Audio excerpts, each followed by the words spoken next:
샬롬 80일 성경 통독 88일 차입니다. 오늘 우리가 함께 읽을 말씀은 열왕기하 23장 26절부터 27절까지, 나훔서 1장부터 3장까지, 예레미야 1장부터 6장까지의 말씀을 보겠습니다.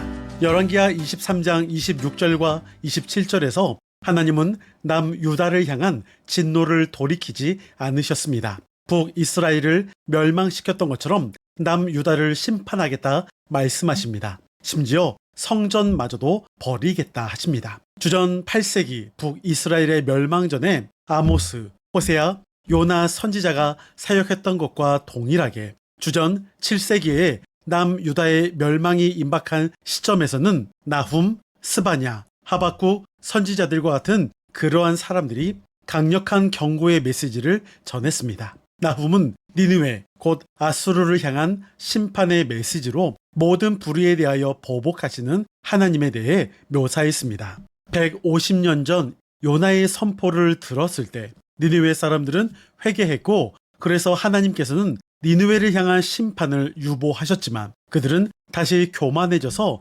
하나님을 못 오겠습니다. 아수르는 북이스라엘과 주변 나라들을 망하게 했습니다. 그들은 자신들이 다른 국가들을 정복한 사실을 놓고 자신들의 신이 이긴 것으로 여겼습니다. 이에 나훔 선지자는 아수르에 대한 멸망도 선포하게 됩니다. 나훔서에 질투하시는 하나님이란 표현이 나타나는데, 이는 하나님과 그의 백성 간에 다른 그 무엇도 끼어들 수 없는 특별한 관계를 의미합니다. 출애굽 사건 이후 하나님과 백성 사이에는 단 둘만의 언약의 관계가 성립되었습니다. 따라서 둘 사이에 무엇인가 개입한다면 당연히 질투하게 되어 있지요. 또한 질투라는 용어는 하나님의 열심과 관계된 용어입니다. 하나님의 질투는 그의 백성들을 구원하시기 위하여 행하시는 하나님의 열심의 표현입니다. 또한 하나님은 보복하시는 하나님으로도 나타납니다. 일반적으로 보복한다는 것은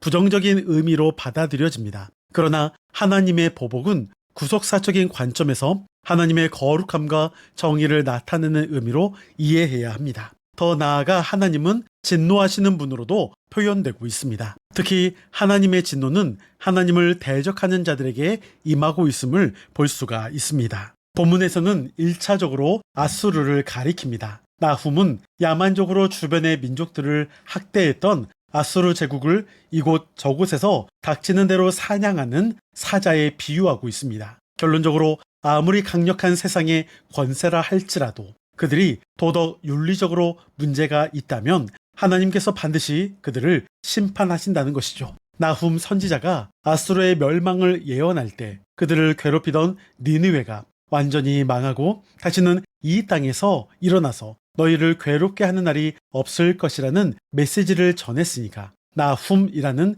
그 선지서의 이름의 의미 그대로 유다 백성들에게 큰 위로가 되는 말씀이었습니다. 히브리어로 위로는 그저 안심시키는 말로만 끝나는 것이 아니라 괴로움으로 가득 찬 상황까지도 변화시키는 것, 평안한 상태로 그렇게 인도하는 것을 포함하고 있습니다. 예레미야는 이사야보다 100년 후에 활약했던 선지자입니다. 여러 예언자들이 유다가 망할 것을 예언했지만 예레미야는 실제로 나라가 망하고 포로로 끌려가는 과정에 대해서 유다의 가장 암울했던 시기를 구체적으로 예언하면서 다 지켜봐야만 했습니다. 예레미야는 매우 다양한 이미지를 사용하여 메시지를 전달했습니다. 아마도 한 가지 이미지로는 유다의 죄의 심각성을 표현할 수 없었기 때문인 것처럼 보여집니다.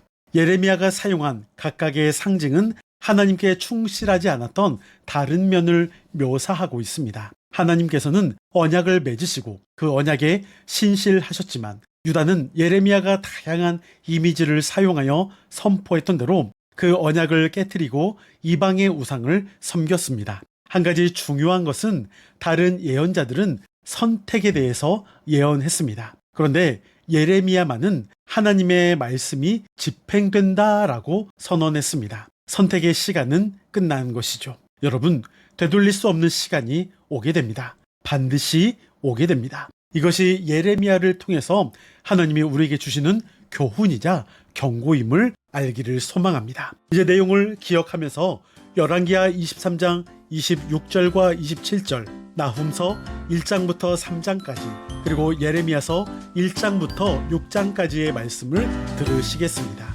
여러분, 오늘도 승리하시고 평안하세요.